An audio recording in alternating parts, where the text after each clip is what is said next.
Good morning, everyone. This is Doug. This is an episode entitled The Extraordinary Uniqueness of Jesus' Religious Teaching Method in World History. The benefit of proving how extraordinary it truly is and unique it was in its time and place. There was no Roman uh, teacher who ever used parables at all. But the side benefit of going through this is that we'll also disprove a recent claim that was made that Jesus was a first century Roman fiction. Let me show you that. This is a book called Creating Christ. It's basically how Roman emperors invented Christianity. And Mr. Valliant claims, we will demonstrate that most of the New Testament was known by its authors to be a work of fiction. I don't think so. Anyway, but we're going to prove it. And that's page 17. So let's step back now and begin. So Jesus has an extraordinary uniqueness of his religious teaching method, okay? And because of it, I'll prove that is its own miracle. And thus, I don't need to have witnessed any of Jesus' miracles to want to follow him. That's how powerful and impactful he is. And that's why Christianity survives today, is Jesus. His method was so unique, everybody can recognize he's somebody I want to follow. I want to get to know better, no matter who or what walk of life you are in. It's always, hey, even Jewish people will read the Our Father because it's so perfect. It's a wonderful prayer. So that's just to give you an example. Now, let's talk about Mr. Valliant's position that Jesus is a fiction created by Roman emperors. Would the Roman Empire create a fiction of a sympathetic Jewish teacher who uses first-class parables and butts heads with Rome's appointed ruler of Galilee, Herod Antipas? So, did Mr. Valliant think about this verse? Mark 8, verse 15. Then Jesus charged them, saying, "Take heed, beware of the leaven of the Pharisees and the leaven of Herod." Who is that? Herod Antipas. Who is Herod Antipas? The ruler of Galilee, who was known for his political maneuvering and moral corruption. This is in Mark 8, verse 15. He meant Herod. So Jesus is condemning Herod. I don't think the Herodians, the Roman Empire, would create a book by someone who's leading people to believe Herod is a bad guy. They would go the other way. So this is counterintuitive, whatever Mr. Valliant is claiming. Let's continue. Now, here's the miracle that really exists and is recognized by people who are not even Christians, and that includes Will Durant. Although he was a historian, he never came out and said he was a Christian, so people say he's agnostic. I actually don't think we know, but whatever. This is what he said. So I'm going to lead in my introduction to his slide. His words is this: if 12 simple men can create the Jesus story, that is a greater miracle than anything Jesus did. This is Will Durant, Caesar and Christ, New York, 1944, volume 3, 557. This was in my mother's library. That's where I got it from.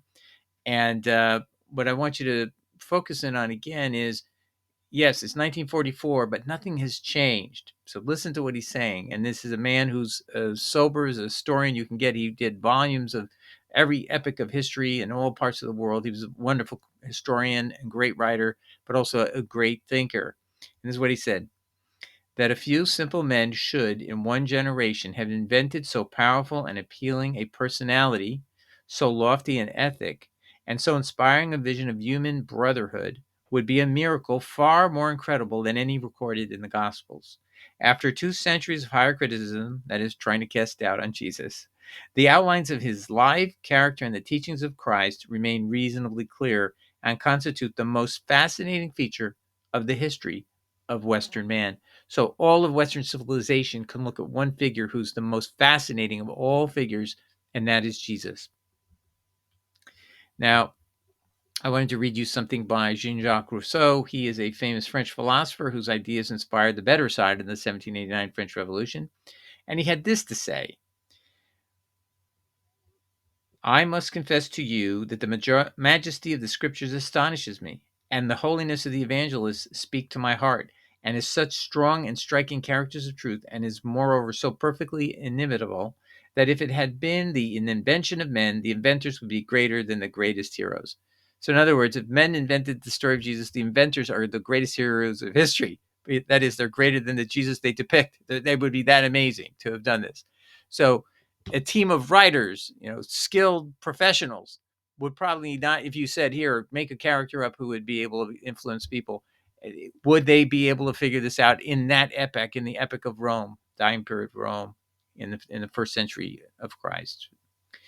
And just so you know who Jean-Jacques Rousseau is, he was raised Calvinist and later embraced Catholicism. He ultimately developed a natural religion that prioritized reason and the goodness of nature over revealed religion, advocating for a civil religion that emphasized societal order and virtue.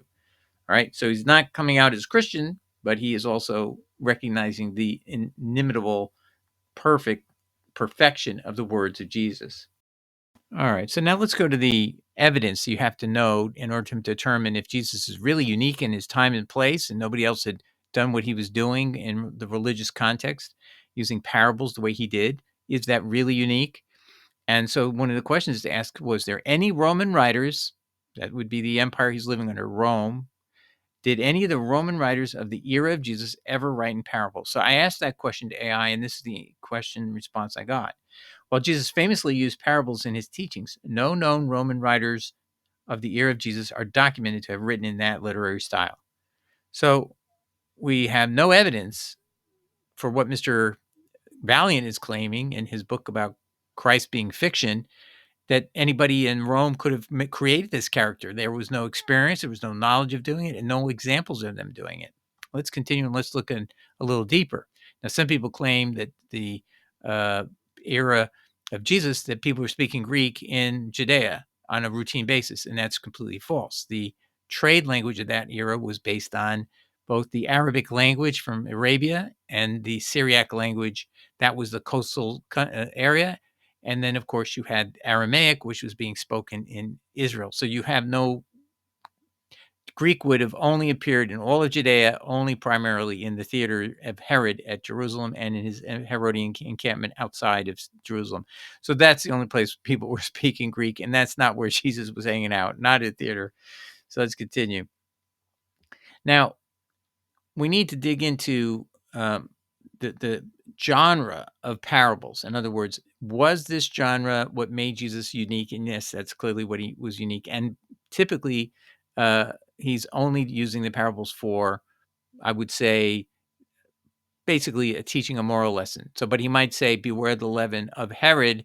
He's using a parabolic statement comparing uh, Herod to leaven of a bread, right? Something that's it's sown into you, and it'll reap a bad result if you're not careful. And so he's using similes and metaphors and things of that sort. So he uses wisdom and amazing parabolic statements constantly, even for non-religious statements. But he's well known for using it in a religious context. And here's a writer, Madeleine Boucher, who makes a good point in her channel called Frontline from Jesus to Christ. The importance of the parables can hardly be overestimated. They comprise a substantial part of the recorded preaching of Jesus. The parables are generally regarded by scholars as among the sayings which we can confidently ascribe to the historical Jesus. They are, for the most part, authentic words of Jesus. Moreover, all of the great themes, and why would that be? Because they're unique. There's nobody who's ever done this before, and I'll show you. In Greek culture, nobody wrote parables on religion, okay? And we'll get into that in a second. In Rome, there was nobody teaching in parables at all. Let's continue. Moreover, all of the great themes of Jesus' preaching are stuck in the parables. Perhaps no part of the Gospels then can better put us in touch with the mind of Jesus Christ than the parables. They still today present us with the challenge with which Jesus encountered his hearers in the first century Palestine. These little stories, together with the Lord's Prayer and the Beatitudes, are the best known of all of Jesus' words. All right, so there's other wonderful things he said that are great, the Beatitudes, a wonderful thing, and the Lord's Prayer. So he had other genres of speaking and writing, but what he's really remarkably known for and uniquely known for is his parables. Now, what about Greek thinkers? Did Greek thinkers use parables? Yes, they did, but not religious parables, and they were very ancient and also in a language that's inaccessible to Jesus in Judea at this time. There's no Greek schools. There's barely any Hebrew schools that anyone knows of, even in the area of Galilee. Although presumably, if you have a synagogue, they would teach you some Hebrew. All right, here we go. Greek thinkers who used parables, but not for religion, but to illustrate the nature of knowledge, were Socrates of Plato. So Plato wrote about his mentor, his teacher, Socrates. And Socrates was a great, with wonderful writings of Plato to enjoy. If you ever want to read translations of his works, they're wonderful. They're inspiring, but they're not about a person who's using parables to teach religious lessons, but actually lessons about knowledge and with the limits of knowledge. And I'll get into that in a second. 347 BC. And then also there was Aristotle who used parables, and he died in 322 BC. So they both wrote in Greek, but Jesus didn't have access to this. So this is not going to explain why he's doing it. And even if he did, he wouldn't be speaking in parables about religion. He would have had these knowledges about parables about knowledge and philosophical terms. Let's just take a look at one of the famous Plato parables to make my point. Plato's most famous parable is the following. So you ask search AI, what's the question is what is the most well-known parable of Plato? And I knew what the answer was. So it was Plato's most well-known parable is the allegory of the cave, found in book 7 of the Republic. Great book to read, which uses the metaphor of prisoners chained in a cave, only seeing shadows to illustrate the human condition and the pursuit of true knowledge. So there's basically a flame behind their heads. They're looking at the wall. They can see, like, you could use finger puppets to make images on the wall, basically. And so these people think they're seeing reality, but they're just seeing shadows of the finger puppets on the wall, and they think that's reality. But they're not able to turn around and look outside and see that there's a world outside. So they have a false reality, which is really just shadows, and they're not real. So here's how they then explain it in the AI answer. The setting, the allegory depicts people chained in a cave facing a wall, unable to see anything beyond it. The shadows. Behind them, there's a fire, and between the fire and the prisoners, people are walking carrying objects, creating shadows on the wall that the prisoners mistake for reality.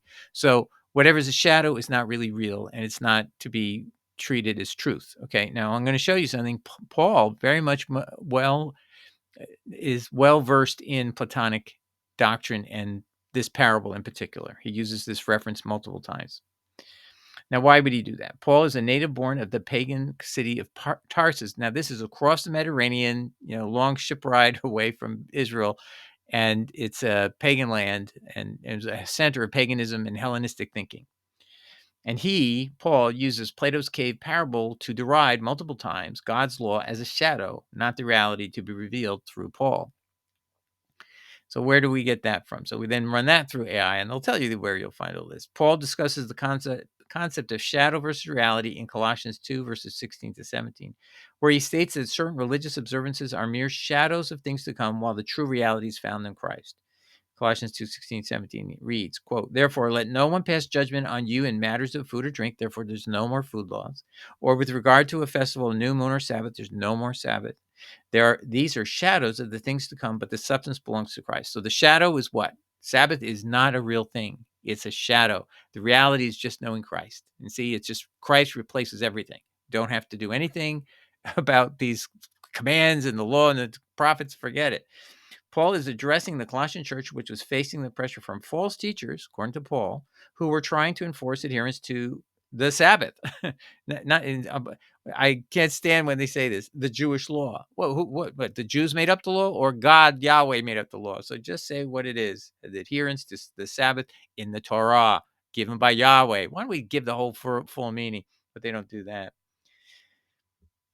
Now, I just want to show you something. This is a digression, having nothing directly to do with the video, but this is just a important proof for people who are on the fence about Paul. In this statement by Paul that the shadow is the Sabbath and the reality is Christ, means he's ignorant of the passage that Jesus quoted from in Isaiah, that says the Gentiles must keep Sabbath and the 10 commandments to be welcome in my holy mountain. So there's a prophecy about a new millennial kingdom in the book of Isaiah 11, talking about a son of Jesse will reign and rule and over kingdom of God on earth, and so on and so forth. And this is repeated again or brought up and mentioned. So the connection between the two is the fact it's going to be in my holy mountain, which in Isaiah 11 is my holy mountain, and it's referenced to be Zion on earth. So that's where the whole idea of a new Jerusalem on earth is also reflected in the book of Revelation. But let's continue. Verse 6. So God Yahweh is speaking. And the foreigners, that's sojourners. The Hebrew word is ger, G-E-R. It's phonetically. Also the sojourners, the foreigners, who join themselves to Yahweh, to serve him, and to love Yahweh's name, to be his servants, everyone who keeps the Sabbath from profaning it, and holds fast my covenant. What's that? The Ark of the Covenant is a box in which the 2 tablets of stone were put that had upon them the 10 commandments. I will bring these to my holy mountain. That's referenced back to Isaiah 11, the millennial kingdom, and make them joyful in my house of prayer. Jesus quotes that in Matthew 21:13. He'll quote again in a second. Their burnt offerings, which by the way can be of grain, and their sacrifices will be accepted on my altar. For my house will be called a house of prayer for all peoples. Jesus quoted that passage in full. So Jesus is very much aware of how Gentiles are saved, and that's why he doesn't teach you not to keep the Sabbath. He says the law is eternal for all generations. So why would Jesus be on board with what Paul's teaching? And why would Yahweh be on board with what Paul's teaching? Just a thought, if you're on the fence, you should be very cognizant that you may be being misled and away from being admitted into my holy mountain, God Yahweh says. Now, back, end of digression. I asked AI, did any Roman writer by the ear of Jesus ever write in parables? We've covered this before, but I want you to follow now that you can see that Paul is very much aware of the shadow versus reality parable to know what's true or not true in matter of fact, matter of reality. Okay, that's not the same as religious truth. That is simply he's using that to then take that reality comparison and apply it to Sabbath and just wipe it out. Now so we've already seen that there was no known Roman people who were writing in terms of parables. Then we knew there was the evidence of Plato and Aristotle, but now the question is, we ask, please AI tell us whether anyone reading Plato or Aristotle in Judea existed in the time of Jesus. So was anyone paying attention to Plato or Aristotle in the time of Jesus? And the answer was, well, it's possible that some educated people in Hellenized areas of Israel during Jesus' time were familiar with Greek philosophy. There's no evidence to suggest that the works of Plato and Aristotle were widely circulating or influential among the Jewish communities where Jesus preached. And that's just a fact. You can't see any signs that anybody who lived and grew up in Judea had the same ideas that Paul did when he grew up in a pagan land called Tarsus in the province of Cilicia.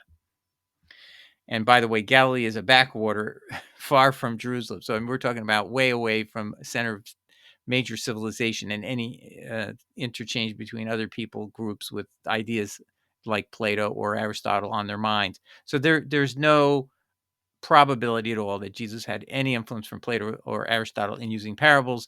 And even if he did it in a whole new way, which is a religious parable, a morality play, if you will, a morality parable. Now, I just want you to see something else. Jesus took parables to a place the Greeks never imagined, discipleship to follow simple moral teachings. So they never tried to use it to teach morality. That's not what Plato was about. So let's go look at this. Come to me, all you who are weary and carrying heavy burdens. This is Jesus in Matthew 11, verse 28 to 29. And I will refresh you. Take my yoke upon you and learn from me, for I am gentle and lowly in heart, and you will find rest for your souls. Have you ever heard of anyone talking like that who's Plato or Aristotle or anybody? No. This is a unique genre that Jesus alone took this step and started teaching how to be his disciple by using parables. And if you could listen to what he's saying, you can see, learn from me. Learn means listening, learn. Yoke means take my doctrines on you. So these are terms that anybody would know in that era. These are terms that you are becoming a disciple. You're following this person as your teacher. I am gentle and lowly in heart. You will find rest for your souls, meaning it's kind of peace that you will find by following and knowing the truth of how to live for God. All right. So now I just want to close up, make sure that you know for sure there's no way Jesus is getting influence from the Greeks. That's the only ones who use parables. We've established a Roman literary genre of parables doesn't even exist in the time of Christ. And so let's take a look a little deeper. In Judea in Jesus' lifetime, Aramaic from Edom was used in the Babylonian region was only the second language outside Greek theaters for the elite. So if you went to a Greek theater in the center of Jerusalem or in the outside compound, both owned by Herod, the Herodian family, yes, you'll hear Greek there, but you would have to be already trained in Greek And that's not going on for Judea. The people of Judea don't know that. They are speaking Aramaic because the rulers appointed over them are the Herodians, and the Herodians come from Edom, which is west of the capital of Babylon region of that time period. And so they basically picked up on this use of Aramaic from the time period of the Babylonian captivity amongst the people of Israel. So they still had an awareness or memory of that was around the 600s BC, but now we're 500 years later, but they still have a connection to this Aramaic language they were forced to live under for 70 years. So this was a natural source of authority to give to Herod, because they were using Herod, the family in Edom, were using a language of Aramaic, which was something the Jews were familiar due to the Babylonian captivity. So that made them a perfect tool of the Roman Empire. And anyway, so this was and then how come the Aramaic took authority over Greek? Well, the Greeks stopped ruling Judea over a century earlier, plus the Herodians were instituting that Aramaic was the official administrative language, meaning the law courts and the language that you would need to relay documents and all this stuff that goes on that's official. That would be the official language, in other words. So you have to read the article on Edom in the book of in Wikipedia. So there it is. Now I just want to show you something. How do we know that Jesus actually was speaking Aramaic or a form of Aramaic? Well, here's two proofs right here. Matthew 27:46, Jesus says, Eli, Eli, lema sabachthani. Okay, now this is in Syro-Chaldaic. Now he repeats this, and the next time he does it, he uses Syriac. Okay, and that's in Mark 13:34. He says, Eloi, Eloi, lema sabachthani, and that is pure Syriac. Now, what are the relation between these two? Well, Syro-Chaldaic is a term that was being used by the person who said this, was Benson, and he's writing in the early 1800s, and that's how you would refer to Aramaic back then. Chaldaic meaning Babylon, Syro meaning Syria. So it's a combination of some vocabulary from Syriac with Aramaic. Then Syriac actually is just another form. This is what Benson used as a term to distinguish these two, but in a sense, they're virtually the same type of language. But you can just see a small change: Elwa, Elwa instead of Eli, Eli, and Lima instead of Lema. Okay, but otherwise they're almost identical. So you can see these are not really two disparate languages that deserve entire different labels. They should be called dialects of one another. That's what it really was. So the language that Jesus spoke was Aramaic of the dialect of Syriac. So when you see a Syriac Bible, you know you're looking at a thing that's obviously much more close to what Jesus actually said and would have been recorded by the apostle Matthew. Now, the question is, was that the original language that was in Syriac or not? Well, I'll be covering that in another video. But there is reference that the Hebrew Gospel Matthew was written in Syriac by Matthew. So he could probably write that. Definitely would be a secondary language that he, as a taxpayer, tax collector, would probably have to learn Syriac. And so Jesus learned it naturally. So Matthew wouldn't have a difficult time learning the second language.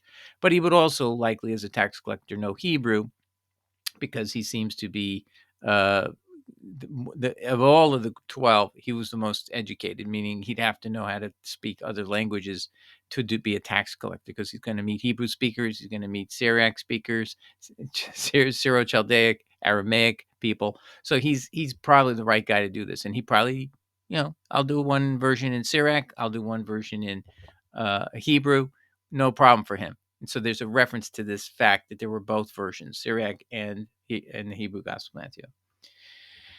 And I just want to show you that this is what is supported by Benson. Benson wrote a commentary in 1811 through 1818. It's called The Commentary on the Old and New Testaments. He's a famous person. Bible Hub endorses his views, at least that they should be considered. And that's where you'll find this article under Matthew 27, verse 46. And he explains, I'm going to show you what he says. Eli, Eli, lama sabachthani. That's Matthew 27, 46. These words are quoted from the first verse of the 22nd Psalm.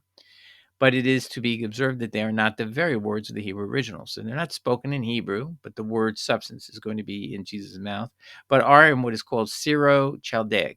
Again, he's writing in 1811, 1818. This idea of using the word Aramaic really is a later evolution of this term. Again, because Chaldaic is Babylonian, Aramaic would be the language there, Syro meaning Syria, and they had a slightly different dialect. At that time, the language of the country. See? So he's acknowledging that this people are speaking at the time of Christ, the common language would be Aramaic, and the dialect which our Lord seems always to have used.